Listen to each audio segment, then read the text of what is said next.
The social and artistic success of the Nitot family is absolutely exemplary. Nothing predestined Marie-Etienne Nitot to become jewelry of the imperial court. His father, Claude Antoine Nitot, originally from Chezy, near Chateau Thierry, prematurely orphaned, settled in Paris on the Quai d'Ormes, where he became a wholesale fish merchant for the supply of Paris.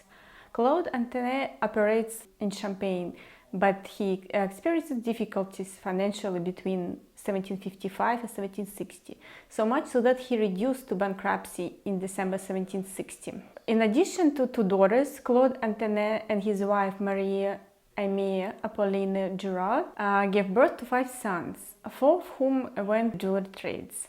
Only Antoine Claude became a painter and decorator in the apartment and settled in Versailles, where he died before the revolution. The reason for this orientation of the thought towards the jewelry to escape. Claude Regnault Nitot, the eldest son, master silversmith in 1781, guaranteed by the jeweler Pierre Pinson, residing like him, and Marie-Etienne Nitot, just his junior, was in turn received as a master silversmith in 1783, guaranteed by Geoffroy Gumbau. We just know from his early years that he went through the Free Royal School of Drawing. He lived in a Place Dauphine, at the corner of Place Henry IV, later known as a Place du Pont-Neuf, sometimes given as its address 1829. The two youngest, Pierre and Rosé, also became jewelers. The 4 brothers, despite a certain perceptible mobility at the birth of their respective children, are located within the perimeter of the former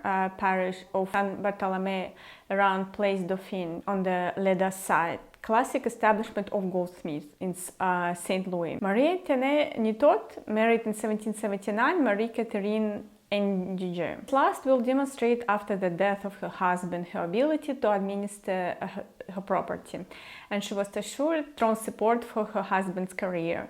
The eldest son, François Regnault, born in 1779. 3 other sons born in 84, 87 and 92. The choice of their sponsor reveals a good insert in the world of goldsmiths and watchmakers, such as Lose Simon Cousin, watchmaker to the Comte d'Artois. Little is known about the activity of the Nitots under the ancient regime. The jeweler to King Ange Joseph Aubert, guardian of the king's precious stones since 1730s. Nevertheless, confirms the links reported by family tradition. Stamped in Paris in 1804. He is then established at 21 Rue de Savoie, which he left the following year for Rue Saint-Germain. The jeweler is likely that he is one of the subcontractors of the Nitot house. It was certainly Marie-Etienne Nitot, 1807, married the young Jean-Baptiste Fossin to the daughter of the widow Ribaudet Douceur, her neighbor in Rue de Charlotte. When Alexandrine Robideau-Douglas' health declined in 1827 and she wrote her will, it designates François Regnault Nitot as executor for many years, our oldest and best friend, and begs him to preserve for his son the friendship which he has always testified since her childhood. On the occasion of the wedding, Jean-François Fossin, father, associated his son Jean-Baptiste with his establishment before to Aubert, manufacture of all the concerned jewelry for 3 years, which will begin from the day of the wedding, namely August 1807. The 5,000 francs in cash of the bride's dowry constitute the still modest down payment husband in the company. September 1800, at the time of the death of Marie-Etienne Nitot, it was indeed to the Fossin father and son company that 8,000 francs were owed, a notable sum which testifies to the importance of the activity of the Fossin in the service of the Nitots. We do not know exactly when the company, established in 1807 for 3 years, was dissolved. It is simply recalled later that the company was dissolved verbally and the liquidation carried out amicably, perhaps at the end of the 3 years initially planned. In 1810, the Fossin house was reported at 10 Rue de Chaillot, street to which Jean-Baptiste and his son Jules would later remain faithful, but in 1812 the young Fossin Douglas couple settled in Place Vendôme with the Nitots. After succeeding Nitot, Jean-Baptiste presents himself not only as the successor, but as his foreman and his pupil, and he transferred the house to 78 Rue de Richelieu. On his training, it is safe to assume a first apprenticeship in the trade in the paternal workshop perhaps continued at Nitot. It is also not forbidden to imagine going through the free school of drawing.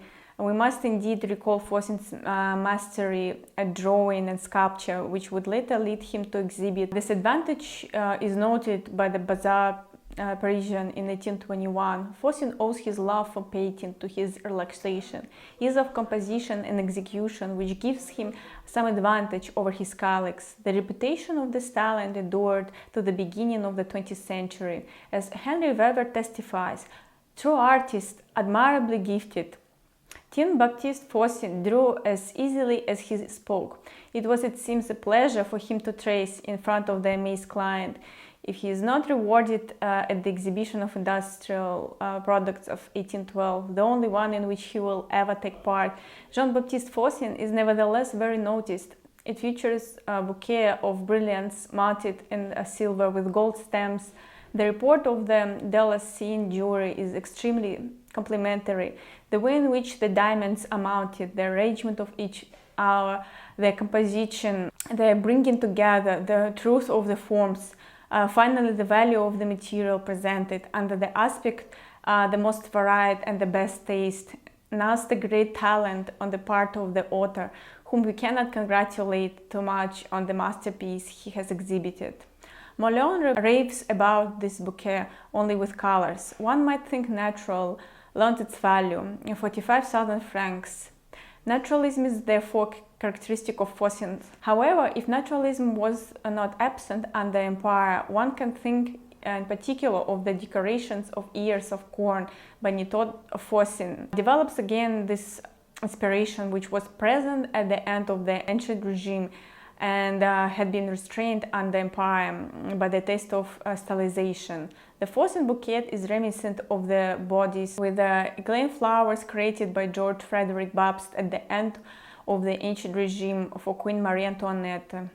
Fossin obviously loses the status of supplier to the court. The Nitot father and son under the First Empire. The title of crown jeweler goes to Paul Nicolas Minier, the last jeweler of the Bourbons before the Revolution, then to the son-in-law Jacques Everett Babst.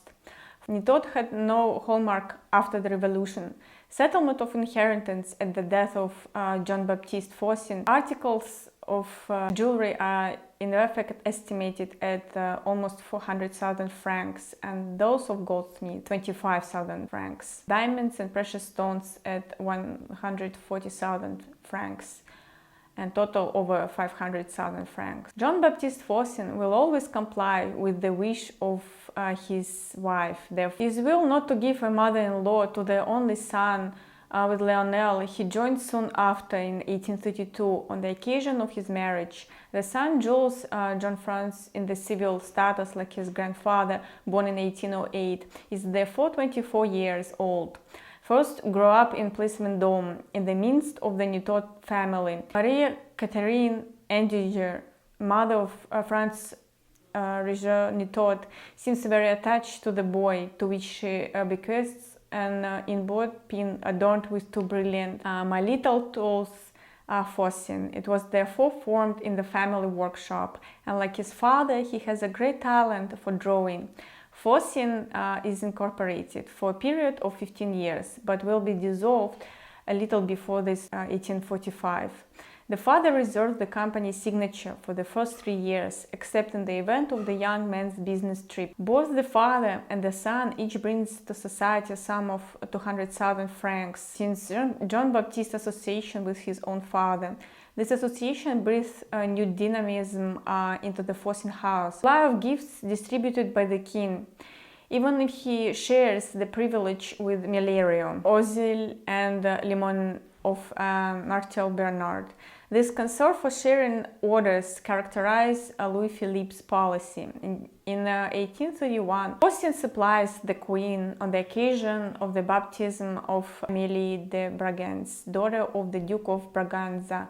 the Emperor of Brazil. Pierre has exiled in Paris 2 portrait bracelets enriched with brilliants and fine pearls, and 2 small ornaments intended for the lady-in-waiting of the Duchess of Braganza and for the governess of the little princess.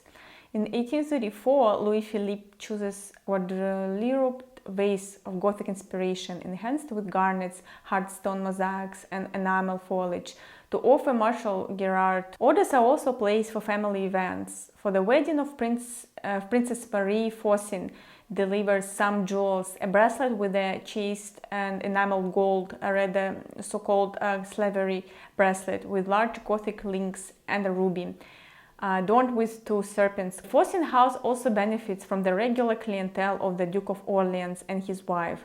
A paperweight with stone inlays and a crystal casserole dish of rock mounted in gold in 1838. A paperweight again for Louis-Philippe, or castle box, decorated with an old mainly enamel for the Duchess of Orleans. And today that's all we wanted to discuss. Stay tuned for future podcasts. Goodbye.